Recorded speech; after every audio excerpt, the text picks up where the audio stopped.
Soldier team অনেকখানি কাজ গুছিয়ে ফেলেছে তাদের, এটা ভীষণ গুড একটা সাইন। ঠিক যেভাবে তারা শুটিংটা পরিকল্পনা করেছিল, যে যে প্ল্যানিংয়ে তারা এগোবে, যে যে সময় তারা এগোবে, একদম পাই টু পাই সেম ভাবে তারা এগোতে পারছে। আর সত্যি কথা বলতে কি, এই জন্যই বলে টেবিল ওয়ার্কটা খুব জরুরি।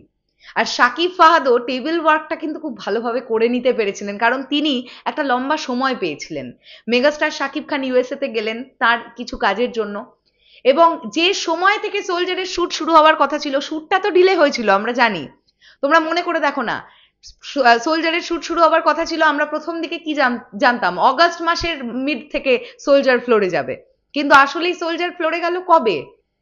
অলমোস্ট 1.5 মাস 1.5 মাস ডিলে হয়েছে। আর এই 1.5 মাস 1.5 মাস সময়টাকে সোলজার টিম আচ্ছা করে কাজে লাগিয়ে নিয়েছে, যে কারণের জন্য তারা কিন্তু একদম টাইম টু টাইম এগোচ্ছে। এখনো পর্যন্ত সোলজার টিমের এটাই ডিসিশন, তারা ডিসেম্বর মাসেই ছবি রিলিজ দেবে। যদি কিছু এমন সিচুয়েশন না তৈরি হয় যে ছবি রিলিজ দেওয়ার সিচুয়েশনটাই নেই, যদি এমন কোনো সিচুয়েশন না তৈরি হয় বাংলাদেশে, তাহলে সোলজার কিন্তু ডিসেম্বরেই আসবে।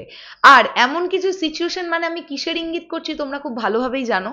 আমি বেশ কিছু বাংলাদেশি ভাই বোনেদের সঙ্গে কথা বলে এটা জানতে পারলাম যে নির্বাচনের ব্যাপার আছে। তো সেটা সেই সময় একটুখানি আবহাওয়া একটু অন্যরকম থাকে, পরিবেশ একটু অন্যরকম থাকে। তো যদি এরকম কিছু না হয় তাহলে সোলজার কিন্তু ডিসেম্বরেই আসছে। আর এবার তোমাদের যে খবরটা দেবো সেটা শুনলে তোমরা আবার একবার প্রাউড ফিল করবে, আমি প্রাউড ফিল করছি, তোমরাও করবে, যে আমরা সাকিবিয়ান।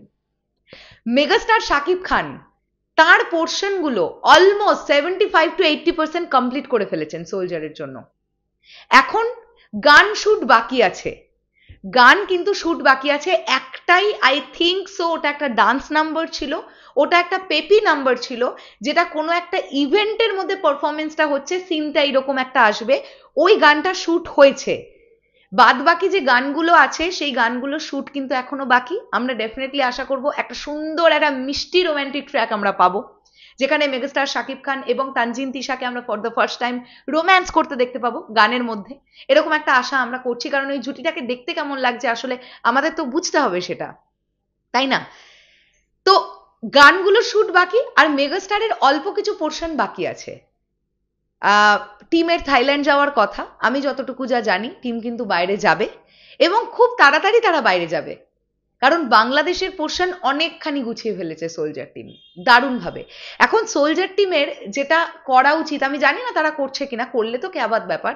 তোমরা দেখবে এই ব্যাপারটা আমরা দেখেছিলাম রাইহান রফির কাজের ক্ষেত্রে, বা আমরা বরবাদের সময় মেহেদী হাসান হৃদয়কেও সেম জিনিস করতে দেখেছি। শুট চলতে চলতে ছবি এডিট হতে থাকে, তোমরা নিশ্চয়ই এটা তোমাদের মাথায় আছে যে এটা কিন্তু রাইহান রফি করে থাকেন, যে ছবি শুট হচ্ছে, ছবি এডিটিং প্যানেলে যাচ্ছে, ছবি শুট হচ্ছে, ডে বাই ডে এডিটিং প্যানেলে যাচ্ছে। তাতে করে কি হয়, পরের দিকে প্রেশারটা খুব কম থাকে। ছবি যদি অলরেডি পরপর পরপর সেজে একটা কাঠামো রেডি হয়ে যায় না, তারপরে কোনটা এক্সট্রা লাগছে, কোনটা কাটতে হবে, কোনটা জুড়তে হবে, সেটা আলাদা ব্যাপার, বাট কোন সিকোয়েন্সটার পরে কোন সিকোয়েন্সটা, এইটা যদি একটা জুড়ে একটা ঠিক জায়গা মতন একটা দাঁড়িয়ে যেতে পারে, তাহলে ছবি এডিটিং এর সময় প্রেশারটা খুব কম হয়। সোলজার টিম কিন্তু এটা করতে পারে, আমি জানি না তারা করছে কিনা, করলে তো কেয়াবাদ ব্যাপার।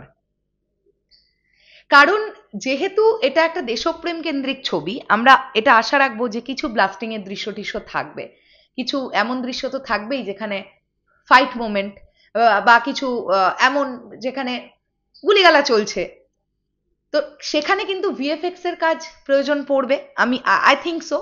কারণ ব্লাস্টিং দেখাতে গেলে এত বড় আগুন কোথায় লাগাবে, মানে ভিএফএক্স এর প্রয়োজন একটু হলেও নিতে হবেই, সিজিআই এর কাজ না লাগলেও ভিএফএক্স তো প্রয়োজন।